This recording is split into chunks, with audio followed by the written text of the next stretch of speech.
What's up everybody, and welcome back. Today we're going back to our regularly scheduled program of romance manga recommendations. Honestly though, some of you might already read this, at least you should already read it. It should be massively popular because I'm recommending My Charms Are Wasted on Kuroiwa Medaka. With 98, yes, I know, 98 chapters, it may be a little on the long side, but it's only going to get longer. This is easily going to be a 2-something to 300 chapter manga, no question. That's not to say that it's developing slowly. It's just like if you have ever read a romance manga before, then you should know the kind of development and pace they go on. I don't think this will be a dragged out version though, but still, better to start now before it gets to the 200s. So it's being written by Kuroiwa and is a comedy romance school life shonen. I don't know why it doesn't have the harem tag because there are multiple girls interested in the MC. I assume it's because they are all trying to win him for themselves and function more independently than the typical fantasy or living together harem goes. But still, it's definitely a harem.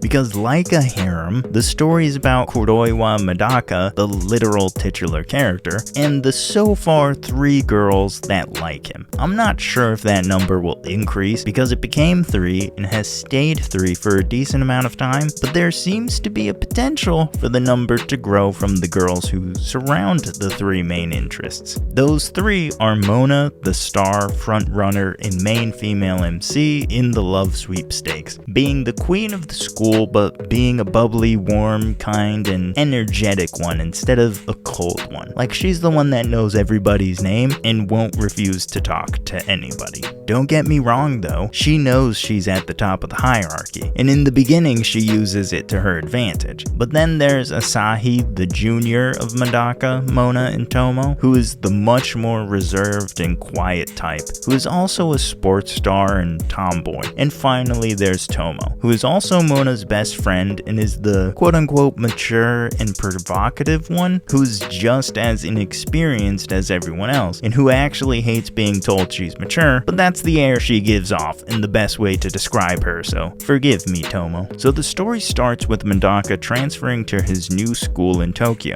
He doesn't really know anything about Tokyo because he's kind of a country bumpkin, born out in the boonies and the son of a monk. So when he gets to school, he's a little awkward, not knowing how to really interact with people or what Tokyo culture is like. At the same time though, he meets Mona, the queen bee of the school, the most beautiful girl who rules at the top, and Medaka gets to sit right next to her and doesn't really care. Of course this gets under Mona's skin because she wants everybody to love her and think she's the cutest. She wants guys to fawn over her and get their attention. Fortunately, she moves on from this pretty quickly because in her pursuit to get Medaka to fall for her, she falls for him even though he rejects her at every turn. But in actuality, he isn't rejecting her because Medaka is a monk in training, and because of that, he can't be in a relationship with any girl. So while Mona is trying to get him to fall for her, the faces of rejection he gives her are his attempts to quell his feelings of Mona is the cutest and most adorable. The story moves on pretty quickly from this as well, not rushed quickly, but realistically progresses the characters and their interactions with each other, which is one of the best parts of this manga hands down. I don't want you to think that Mona stays stuck up and Medaka stays closed off, because that's not what happens. I wouldn't have made it to chapter 98 if it had stayed that way. There's definitely progress between the two and in their relationship, but only recently did Medaka tell her why he acted the way he did in the beginning. So I'm really looking forward to the chapters to come, because with the girls having the new knowledge of Medaka's situation and desires for his life, it opens the door to really interesting stories going forward. But before all of that, obviously there has to be a rival, and the first one that shows up is Asahi, the first year junior of, well, basically the whole cast. She falls in love with Medaka, I think like just by first sight if I remember correctly, and she has every intention of dating him, even though she knows Mona wants to be with him, and to everyone that means no one has a chance. Which, yeah,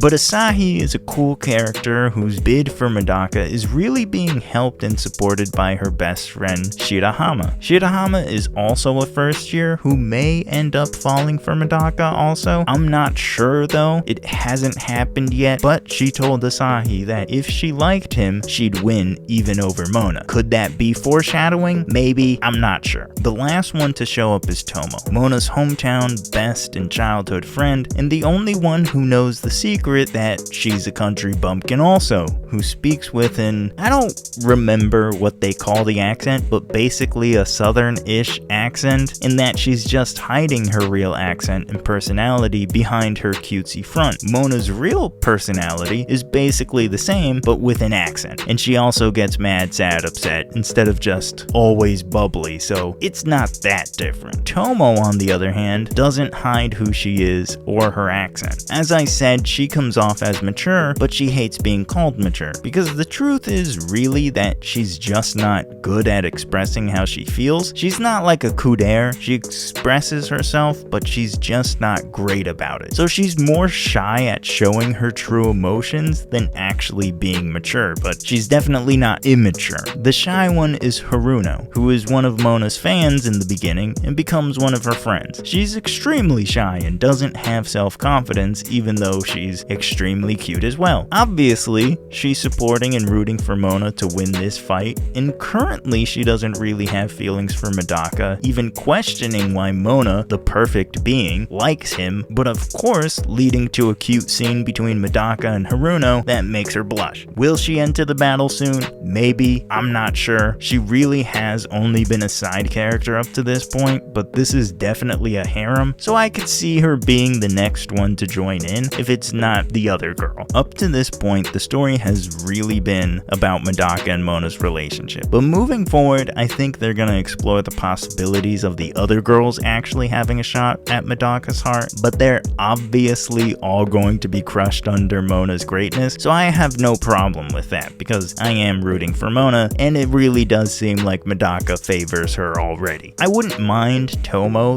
though, but that's a distant second in my book, and I am fully 100% confident and believe that this will get an anime in the next year or so. That's just easily. If this sounds interesting to you, or if the girls were cute enough for you, please check it out. It's fantastic, and the art is amazing. I can see it now in a bubbly, bright pastel, like More Than a Married Couple But Not Lovers, which I highly recommend if you haven't read it or watched it. If you read My Charms Are Wasted on Kuroiwa Medaka, let me know who you're rooting for in the comments. But if you want more recommendations, check out the other Why You Should videos in the playlist, and check out the podcast. Links in the description box. As always, like and subscribe for more recommendations, and leave some of your own. Other than that, I'll see all of you in the next one.